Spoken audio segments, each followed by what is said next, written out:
Entonces, bueno, ahí están. ¿Somos cuántos? Somos 12. Ok.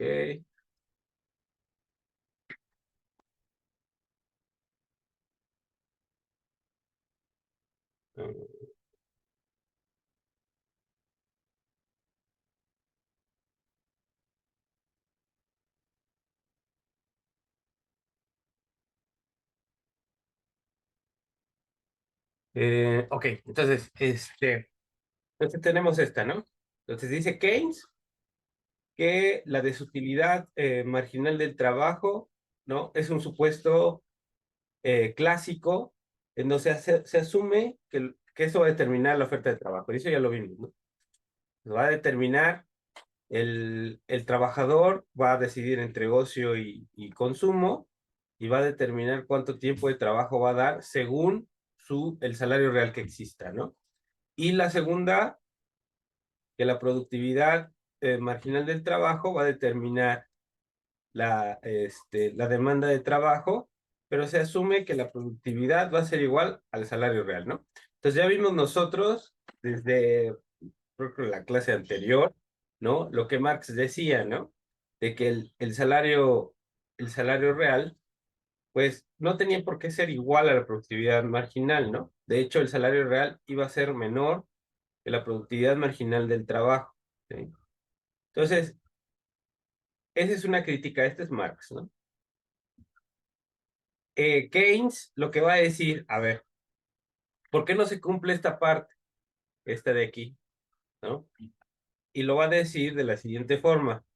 Eh, por ejemplo, él asume que los trabajadores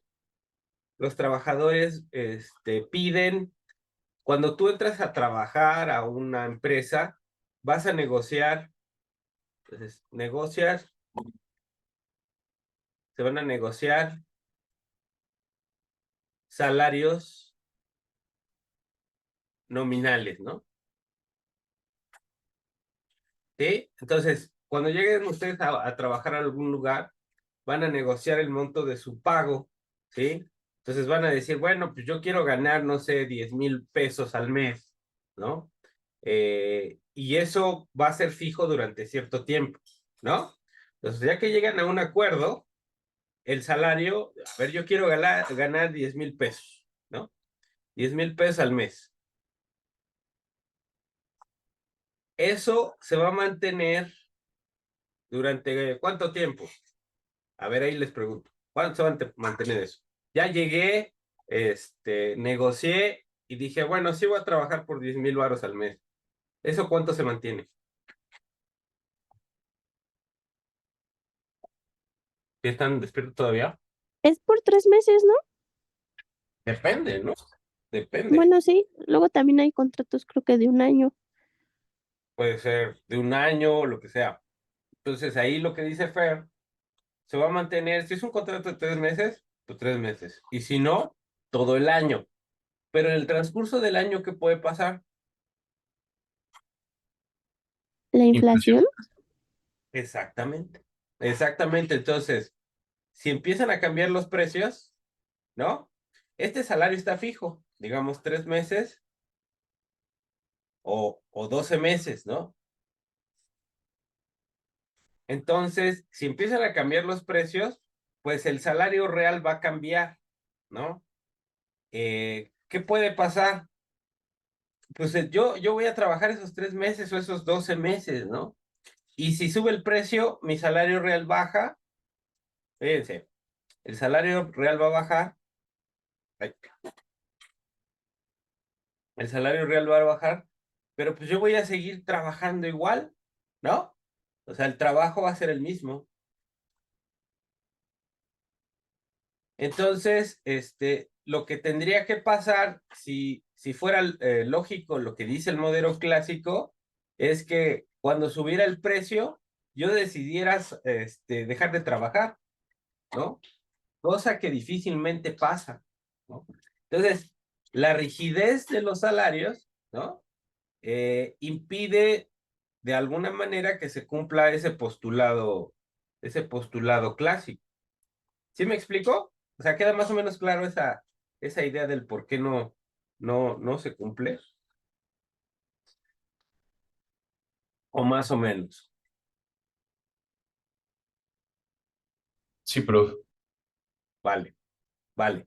Entonces, sí, bueno, las oscilaciones que tengan los precios en el Inter, en donde yo me comprometí a trabajar por 10,000 pesos al mes y voy a trabajar tal vez un contrato de 12 meses o de 3 meses, pues ahí mi salario va a fluctuar y no necesariamente yo voy a decidir no trabajar, ¿no? Y por el otro lado, ¿no? Lo del ocio, ¿no? Lo del ocio. Eh, bueno, dicen los clásicos, los neoclásicos, los marginalistas, ¿no? Que yo no voy a trabajar porque valoro más mi ocio, ¿no? Pero bueno, en términos generales, ¿qué sucede con la gente? Me parece que en términos generales la gente no está no tiene oportunidad de decidir si trabaja o no trabaja, ¿no? ¿Qué es lo que dice Marx, no? Marx en el Capital habla de, del ejército industrial de reserva.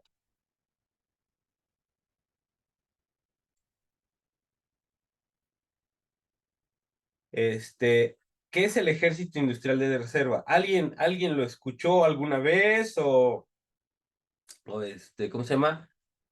O no. A ver, chamacos, hablen o callen para siempre, ¿eh? No los estoy No, viendo, yo sé que están acostados ahí durmiendo, viendo las caricaturas de otro lado. Entonces, bueno, entonces, yo me estoy comiendo una quesadilla, porque también me levanté un poquito tarde y aquí tengo mi café. Entonces, pónganse cómodos en donde estén. Bueno, entonces me dice Fer que eh, no han escuchado de eso. Ok. La cosa es la siguiente: el ejército industrial de reserva, dice Marx, puede surgir en un momento de la historia porque hay población que se queda, puede ser desposeída de tierras o de propiedades que le permitan vivir sin trabajar, ¿no?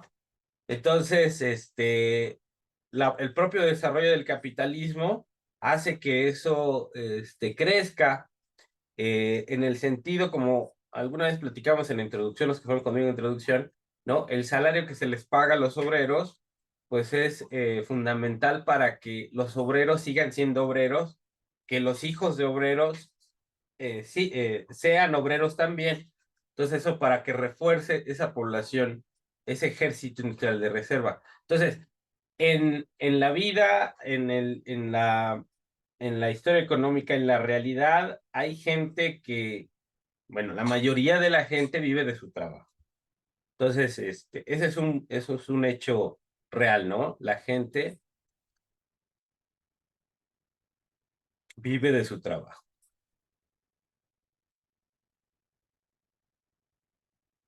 ¿no? Entonces, si la gente vive de su trabajo, difícilmente va a decidir no trabajar en un día específico, ¿no? Entonces es difícil concebir que exista, que la mayoría de la gente pueda tomar esa decisión, ¿no? Entonces, o trabajas o te mueres de hambre, ¿no? Entonces, no hay lugar para bueno, por ejemplo, la gente que vive en la calle, ¿cómo se llaman? Los indigentes o los homeless, no tienen trabajo, pero tampoco tienen condiciones, para pedir trabajo, ¿no?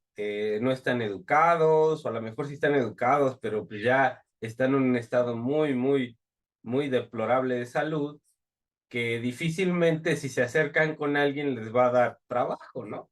¿Sí? O sea, son cosas que ya estructuralmente su situación, su forma de cómo se ven, ¿no? Les va a impedir incluso conseguir un trabajo, ¿no? Entonces, bueno, lo que quiero resaltar es eso, o sea, que difícilmente uno puede decidir o no trabajar, ¿no? Cuando ustedes terminen la carrera, digo, muchos de ustedes todavía son hijos de familia y sus papás les ayudan, ¿no? Pero si no fuera esa situación, tendrían que trabajar, ¿no? Entonces difícilmente van a decidir, oh, pues hoy me quedo en la casa a no hacer nada, ¿no? Solamente que tuvieran un activo que les diera una renta, ¿no? Entonces, si no existen esos activos que te den una renta, si no son herederos, si no tienen una empresa, ¿no? Si no son Claudio X González, pues entonces difícilmente van a decidir no trabajar. Entonces, ese es el punto central.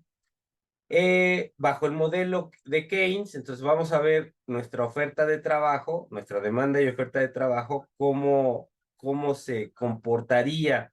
Entonces voy a poner aquí una grafiquita. A ver. A ver, entonces ¿sí me entendieron lo del ejército de reserva o es puro choro? Sí. Ok. También es puro choro, ¿no? Entonces, Nah, eh, ¿cómo cree, profe? ok, está bien, está bien. Fíjense, voy a poner aquí nuestra oferta y demanda de trabajo del caso neoclásico, ¿no? Entonces, en el caso neoclásico, pues, a ver si me salgo aquí. Mejor voy a agarrar una autoforma aquí. No tengo forma libre. Ok. Este, eh, ándale tú. Fíjense.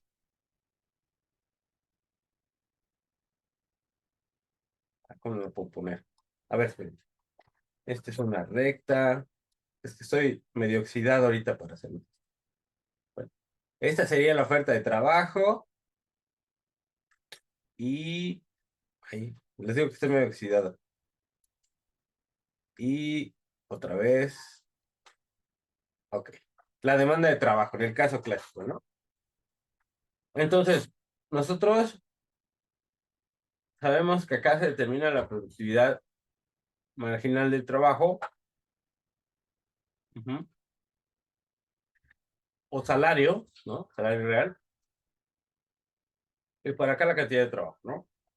Bajo este esquema, nos estamos suponiendo que la productividad de trabajo tiene una pendiente negativa y la oferta de trabajo tiene una pendiente positiva, ¿no? Porque entre más nos paguen, más trabajo damos, ¿no? Pero, por ejemplo, en el caso que estamos comentando, cuando la gente no tiene opción para, para, este, para decidir entre el ocio o el trabajo, pues lo que podríamos ver es lo siguiente. Voy a poner otra grafiquita. O que la pegada. Este, lo que podríamos ver es lo siguiente. Órale, ahí está. Lo que podríamos ver, ahí va. Aquí está. Les digo que ahorita yo ya estoy oxidado para hacer esto. Ok, entonces ahí tengo. Entonces, ¿cómo sería la oferta de trabajo? Por ejemplo, ¿qué pasó en la pandemia cuando muchas de las empresas decidieron bajarles el salario a los trabajadores? ¿Qué hicieron los trabajadores? ¿Se salieron? ¿Se fueron? ¿Qué hicieron? ¿Se acuerdan o no? Se tuvieron que aguantar. Se Se tuvieron que tuvieron que aguantar, no aguantar. se van a salir. Sí, se tuvieron que aguantar, ¿no? Entonces, pues lo que pasó es que esa gráfica, esta oferta de trabajo que tenemos aquí, esta LS, LB, ¿no? Ahora esa LS no iba a ser así, sino que al revés. Esperen, déjenle pongo aquí con las cositas estas. Sino que iba a ser así, por ejemplo. Esta sería la oferta de trabajo. Supongamos que la demanda sigue igual. Ujú. Supongamos que la demanda sigue igual. Ujú. Pero esa sería la oferta de trabajo. ¿Por qué? Imagínense que estoy aquí en este punto, ¿no? Este es el salario real, ¿no? Porque al mismo salario real, ¿no? O sea, no, incluso sería hasta negativa, ¿no? Al mismo salario real yo ofrecía, ¿no? El mismo trabajo, o incluso voy a poner aquí otra gráfica, que me hago bolas aquí con estas cosas. Eh, o incluso, voy a poner aquí,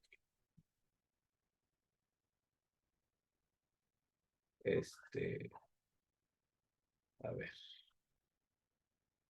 tengo que estar haciendo aquí las cosas. A ver, ahí está. Ahí está, ¿no? Entonces, esta sería la oferta de trabajo en la pandemia, ¿no?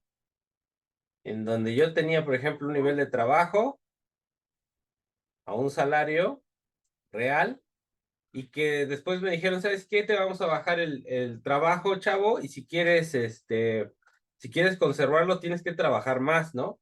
Entonces, me bajaban el salario y yo daba más trabajo, ¿no? O sea, eso pasaba en la pandemia, ¿no? El salario bajó y yo seguía ofreciendo el mismo o incluso más trabajo, ¿no? O, por ejemplo, ¿qué pasaba también? Pues que igual en el trabajo que estaba, me decían, ¿sabes qué? Tenemos que reducir las horas, ¿no? Entonces, ¿qué hacía yo? Me reducían las horas, me pagaban menos y aún así yo tenía que buscar otro trabajo porque si no, no me alcanzaba, ¿no? Entonces, las curvas estas que nos proponen los clásicos, con una pendiente positiva de que me pagan más y trabajo más, y si me pagan menos, trabajo menos, pues a veces no tienen sentido, ¿no? Esta curva de que está aquí, de que al mismo salario estoy dispuesto a trabajar más, porque esto aquí lo pongo, ¿no? O sea, yo puedo trabajar ese salario L o podría trabajar esto. Esto describiría de alguna forma el desempleo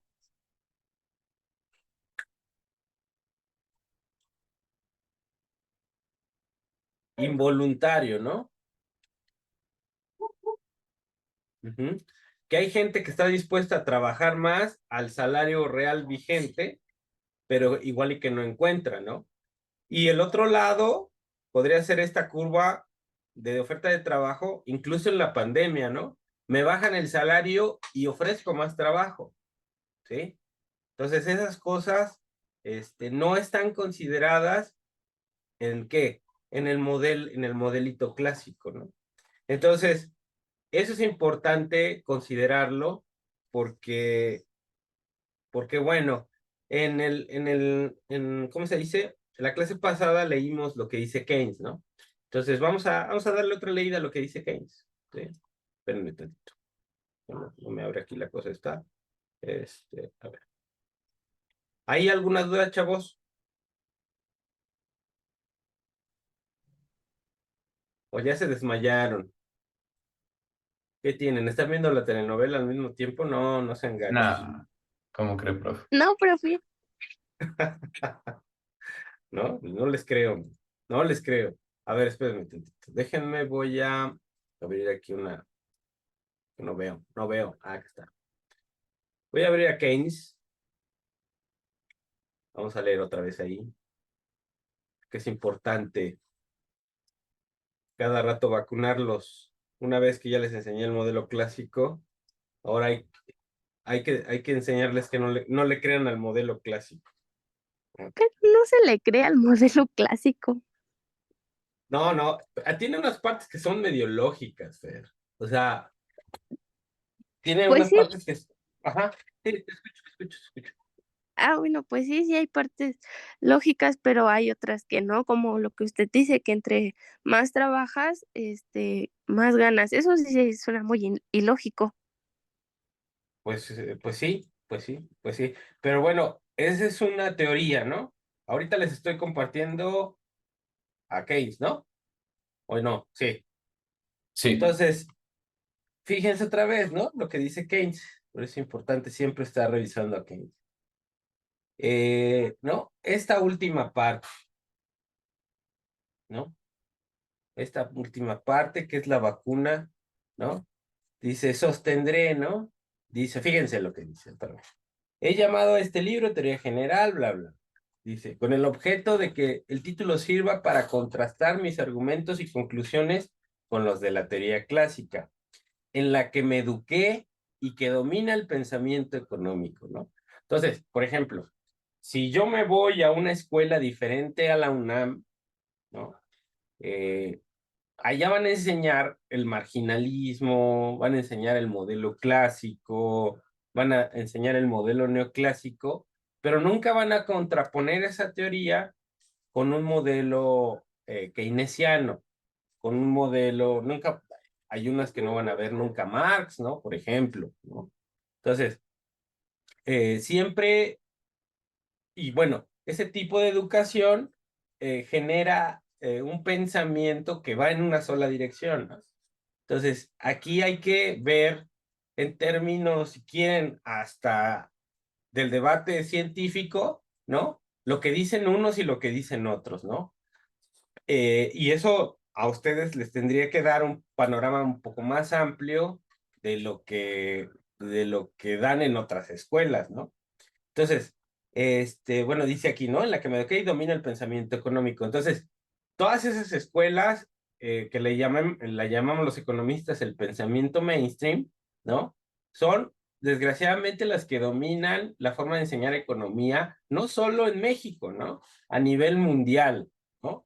Por ejemplo, ese pensamiento, ese tipo de escuelas, eh, ahorita dominan todas las currículas de economía en todo el mundo, ¿no?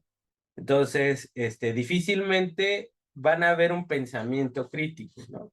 Y asumen que el modelo neoclásico, clásico, es un modelo, digamos, exento de juicios de valor, pero hay una ideología detrás, aunque ellos digan que es exento de valor y les pongan ahí todo con matemáticas y la fregada, ¿no? ¿Cómo se podría haber estudiado este modelo clásico? O sea, eso se puede complicar, yo les puse las curvas, pero podría poner ecuaciones para que vieran cómo se moviera. Y entonces eso como que lo hace como si fuera más científico, ¿no?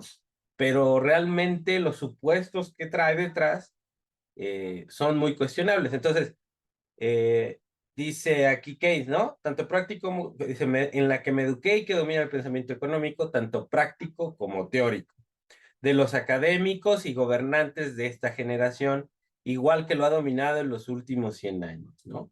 Entonces, esta afirmación de Keynes se sigue sosteniendo hoy, ¿no? Y dice, sostendré que los postulados de la teoría clásica solo son aplicables a un caso especial y no en general, porque las condiciones que supone son un caso extremo de todas las posiciones posibles de equilibrio. Más aún, las características del caso especial supuesto por la teoría clásica no son las de la sociedad económica en que hoy vivimos, razón por la que sus enseñanzas engañan y son desastrosas si intentamos aplicarlas a los hechos reales. Entonces, este párrafo, que es el capítulo 1 de la teoría general, pues sigue siendo vigente hoy, ¿sí? Entonces, eso es importante reiterarlo, ¿no? Que les quede en la cabecita, en su cabecita loca, que esto sigue siendo vigente. Estas cosas son las que les quería explicar en términos de cómo la crítica keynesiana puede modificar estos esquemas del mercado de trabajo, ¿no?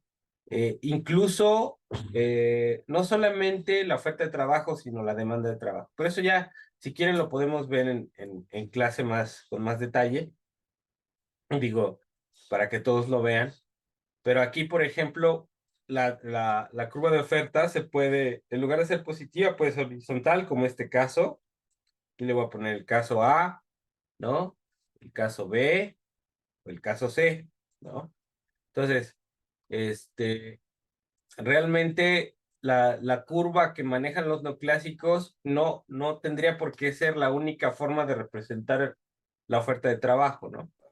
Y las otras consideran otras cuestiones, no solamente la elección de ocio o trabajo, ¿no?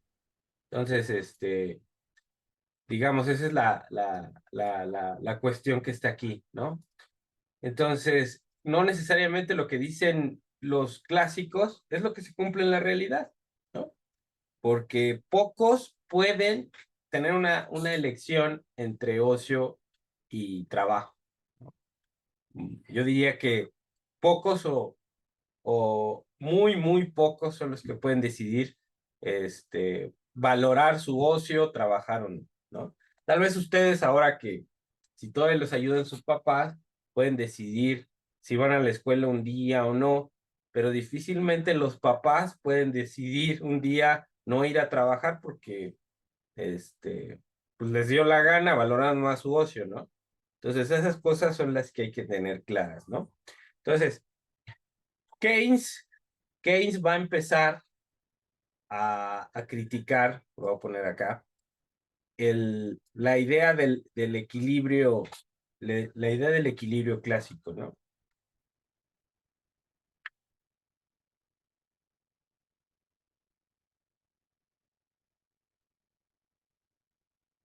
¿Sí?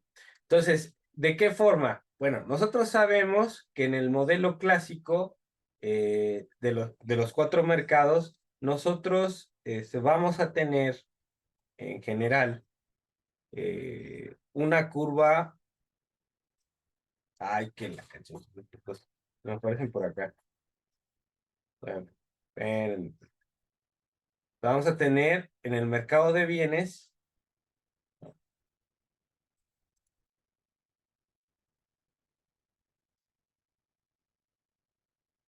¿sí? Vamos a tener una curva de oferta y demanda, ¿no? Entonces, nuestra curva de oferta, ahí, y la curva de demanda, ¿no? Ahí está. Entonces, esta es oferta y esta es demanda, ¿sí? Y entonces, lo que dicen los clásicos es que existe un solo punto, que sería este, en donde se determina el nivel de precios. Está muy gruesa mi punto. Se determina el nivel de precios y la cantidad de producción, ¿no? Entonces,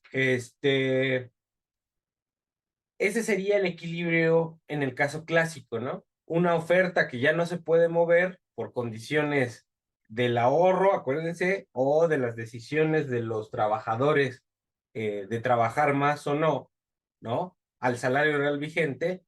Entonces, llego a una determinada cantidad de producción. Esa está fija. Si no cambian las condiciones, ahí va a estar, ¿no? Entonces, con esa cantidad y esa demanda, yo voy a obtener una combinación de precios y cantidades, ¿no?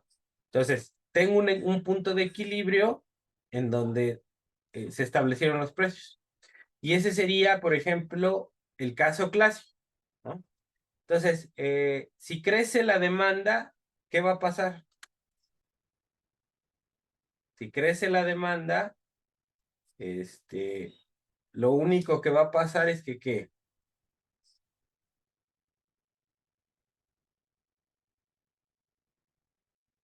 ¿Qué va a pasar? A ver ahí, chamaco.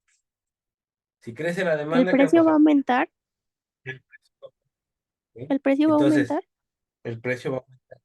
Si crece la demanda, la única cosa que va a pasar es que el precio aumenta, ¿no? ¿Sí? Y la cantidad se mantiene, ¿qué? Fija.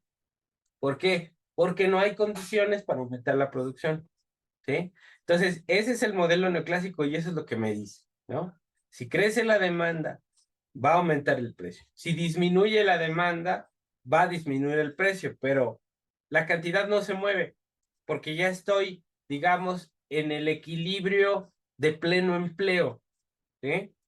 Acuérdense que aquí ya a este nivel de empleo, a este nivel de producción, yo lo que tengo es un desempleo voluntario o friccional, ¿no? Entonces decía Keynes, ¿cómo le puedo hacer para que disminuya, para aumentar el empleo, ¿no? Y eso lo vimos en la clase pasada, ¿no? A ver, ¿qué teníamos que hacer? ¿Quién se acuerda la clase pasada? Reducir la fricción.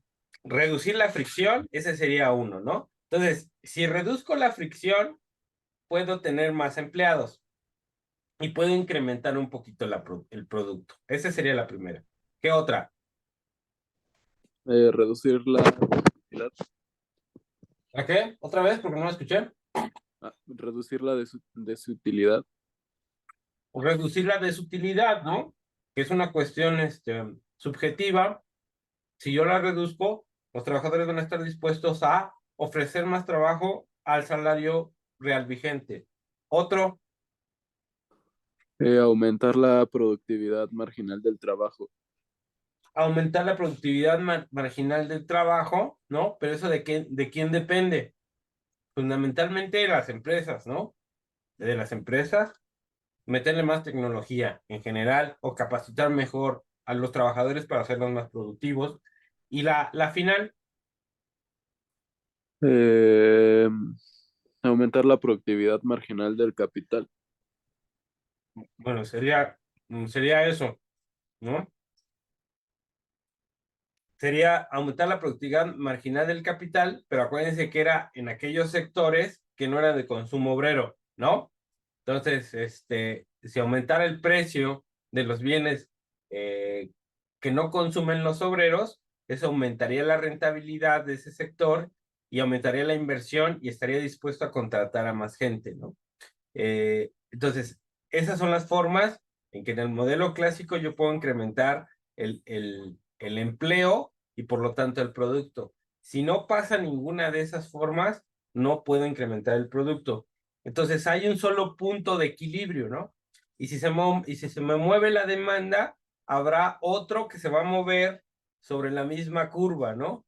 Pero digamos que tengo inflación, ¿no? Si hay mayor demanda, tengo inflación. Entonces no conviene. Prefiero quedarme en este mismo punto, ¿no? O sea, ¿para qué genero inflación? ¿No? Entonces, ese es el modelo clásico. Keynes lo que va a proponer es lo siguiente, ¿eh? Y ahí va a cambiar todo el sistema, ¿eh? Lo que va a decir Keynes, a ver, voy a hacer mis grafiquitas otra vez, ¿sí? Lo que va a proponer es lo siguiente.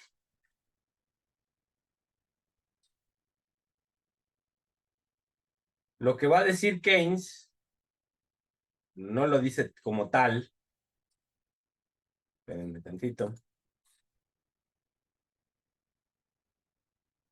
aquí, voy a poner una curva, a ver, voy a poner aquí, con forma libre, ¿no? Entonces, él va a suponer que la oferta va a tener un segmento plano y luego va a llegar a un segmento que se vuelve horizontal. Y bueno, la demanda va a seguir siendo de esta forma, ¿sí? Entonces, si tengo esta curva de oferta, está mal hecha, está toda chueca, pero ahí más o menos se ve.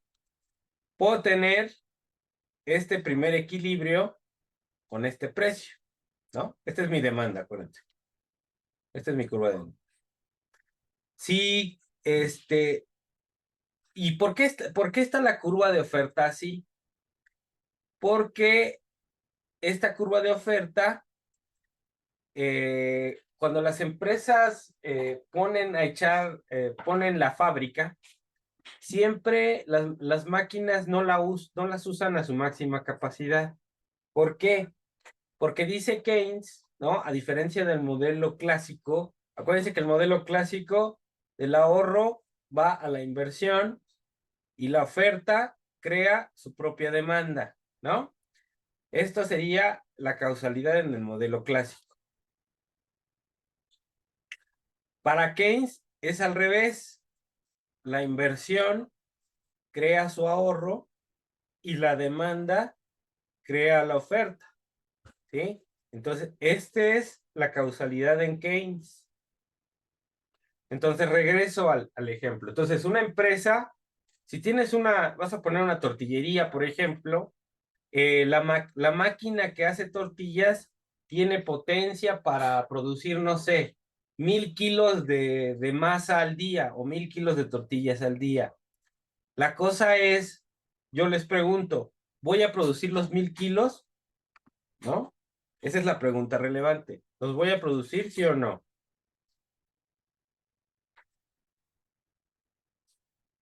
¿Ustedes qué creen? Que va a depender de la demanda. Regresamos a ese punto, ¿no? Si produzco los 1000 kilos y nadie me los compra, pues ya se echó a perder la masa, ¿no?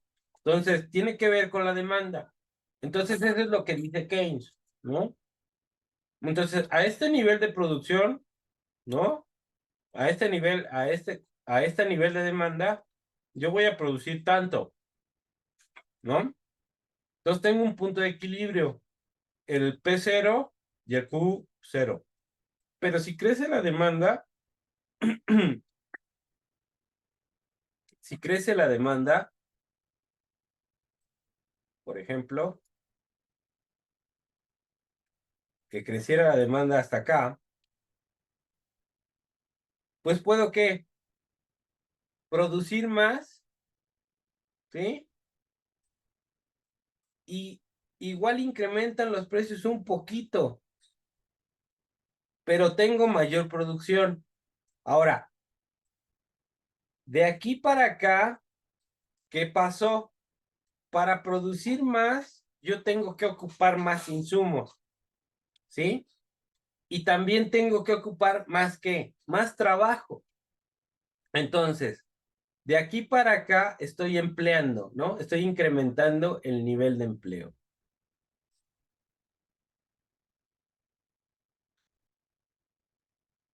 ¿Sí? Entonces, yo puedo, ¿qué? Seguir produciendo hasta el límite de mi capacidad. Y esa es la crítica de Keynes. Dice, a ver, no hay un solo equilibrio. No hay un solo equilibrio. Puede haber distintos equilibrios con distintos niveles de empleo y de desempleo. ¿Eh? Entonces, ¿pero qué pasa? ¿Por qué puedo estar aquí? ¿Por qué puedo estar aquí? Esa es la pregunta, ¿no? ¿Por qué estoy aquí y no aquí? ¿Sí? ¿O por qué no estoy ya en el nivel de máxima capacidad?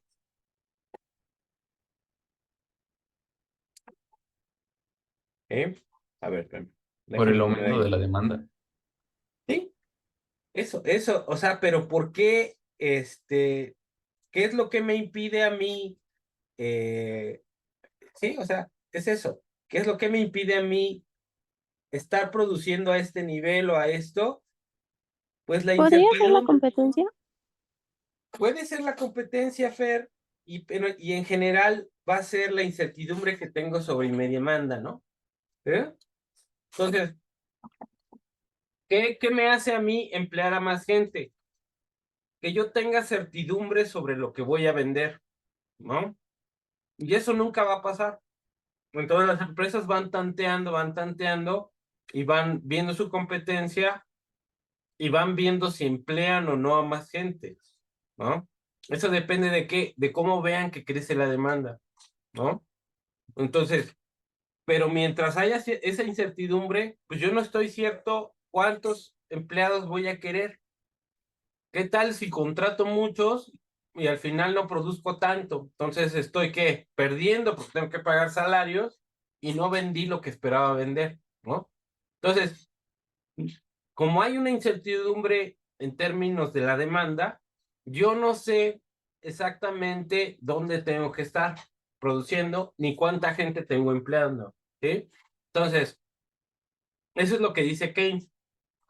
Puedo tener distintos niveles de qué, de distintos equilibrios, ¿no? Aquí este es un equilibrio, este es un equilibrio, este es otro equilibrio, ¿no? ¿Sí? Entonces, no solamente es un equilibrio único, como dice el caso clásico, que sería esta parte, que se está produciendo a la máxima capacidad, ¿no? ¿Por qué? Porque se supone que la oferta crea su propia demanda. En el caso keynesiano, no. Yo no sé cuánto voy a vender, entonces no puedo estar produciendo a la máxima capacidad, porque si lo hago igual y pierdo.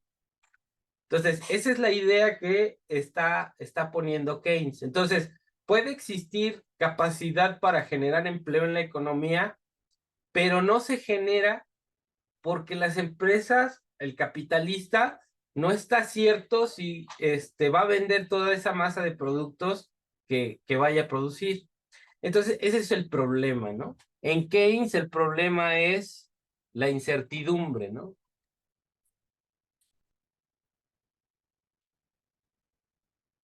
¿Sí? Entonces, este es el centro del análisis en Keynes, la incertidumbre. ¿Qué es la incertidumbre? Pues no saber qué va a pasar, ¿no? En teoría, ayer yo me salí de la FES, ¿no? Y pensé que hoy iba a tener clases con ustedes presencial. ¿Y qué pasó? Pues la incertidumbre, ¿no? Ahorita aquí estamos, ¿no? Poquitos pero benditos, eh, en línea, ¿no? ¿Por qué? Pues porque, pues así pasó, ¿no? Entonces, no sé si quede claro esto. Luego lo vemos en la clase, presencial, si es que llegamos a la presencial, por las chinches, ¿no? Pero esa es la idea.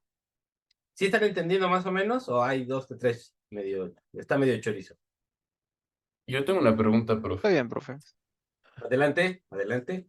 ¿Y de alguna forma Keynes contempla, por ejemplo, que al tener un mejor equipo o al invertir en mejores máquinas, va a generar cierto margen de desempleo porque ya no se van a necesitar ciertos empleados para ciertas tareas? No, fíjate que él no. Marx sí lo toma en cuenta. Él no. Ujú. Él no. Pero la cosa aquí es esto. Lo que Keynes está diciendo es, o sea, sí, ahí hay un caso cierto, ¿no? Si tú cambias la tecnología, puede haber una sustitución de mano de obra por maquinaria. Eso es cierto. Keynes no lo considera. Lo que considera Keynes es, tú, por ejemplo, puedes tener una fábrica y le metes tecnología, ¿no? Entonces, esa fábrica en potencia te puede producir, no sé, 100 coches. Pero la cosa es, ¿los vas a producir todos o no? ¿Eso de qué depende? De que sepas cuánto vas a vender. La pregunta es que nadie sabe cuánto va a vender. Exactamente nadie sabe cuánto va a vender, porque no tenemos el control sobre la demanda. ¿Sí me explicó? Entonces, ¿qué haces? Pues si quieres, y eso es más difícil, por ejemplo, cuando quieres hacer alguna innovación, ¿no? Tienes el nuevo producto y no sabes si eso se va a vender. O sea, hiciste un invento y no sabes si eso se va a vender. ¿Cuántos vas a producir? No lo sabes. ¿Qué tienes que hacer?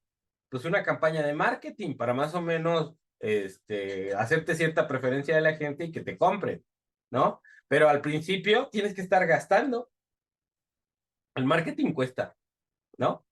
Entonces tienes que gastar, entonces empiezas incluso hasta perdiendo.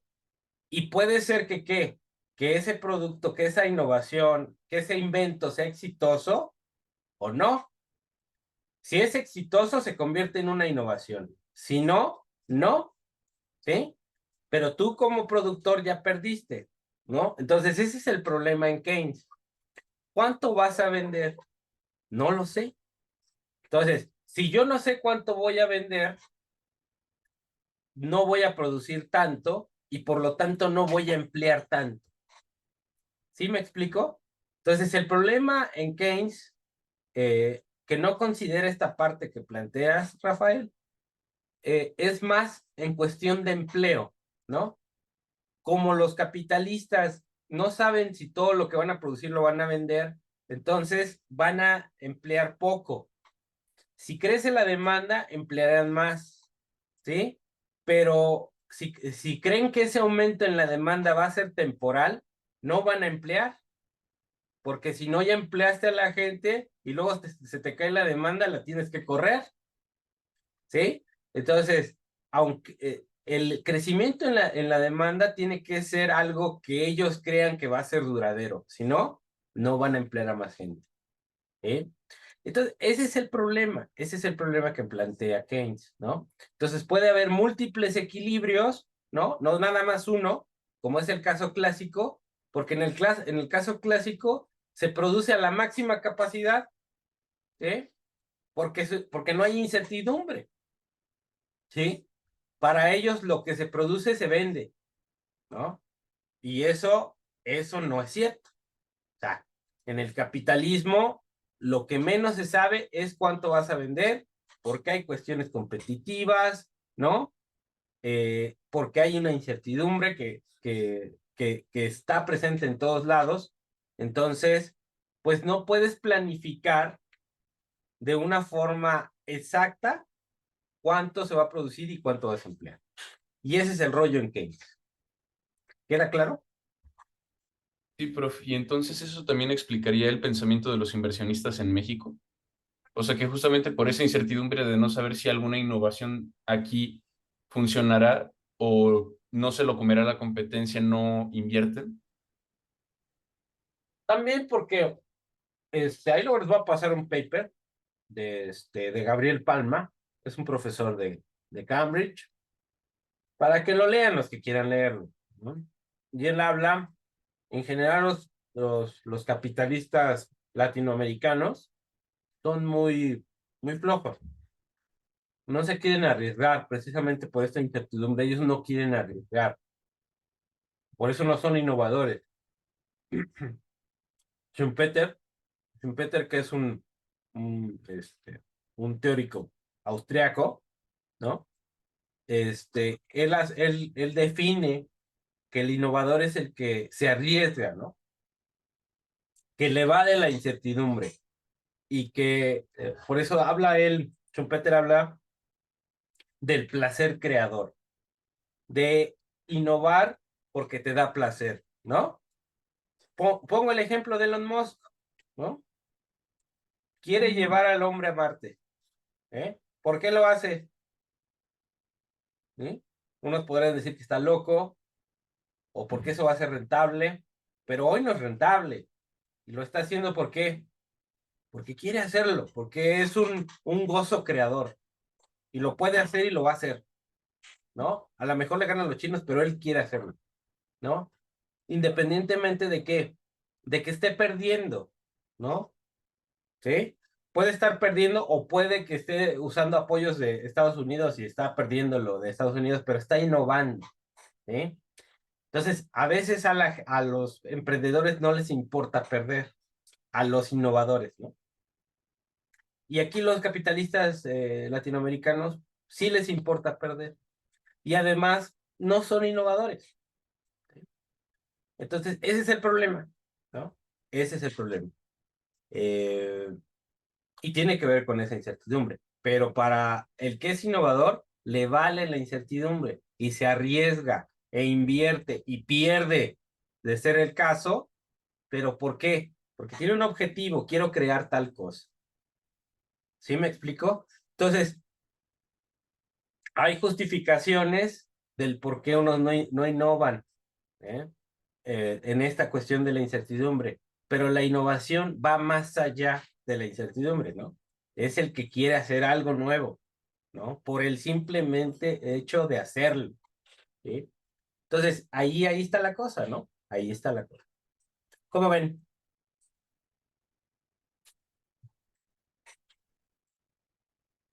Interesante. Bueno, entonces, ya fue too much for today o más o menos.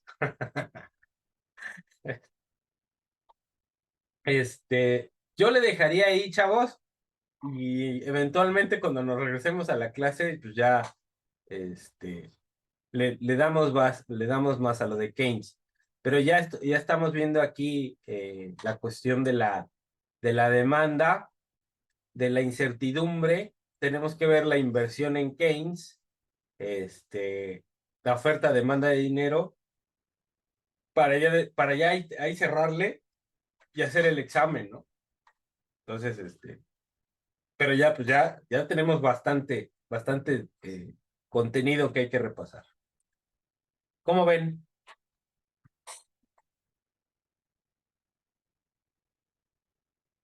Bueno, entonces, los dejo, chamacos. Pues yo creo que nos veríamos el lunes y si no hay cambio en las circunstancias, ojalá que haya cambio en las circunstancias y nos vemos allá. De cualquier forma, si no, por acá nos vemos, aquí, en la nube.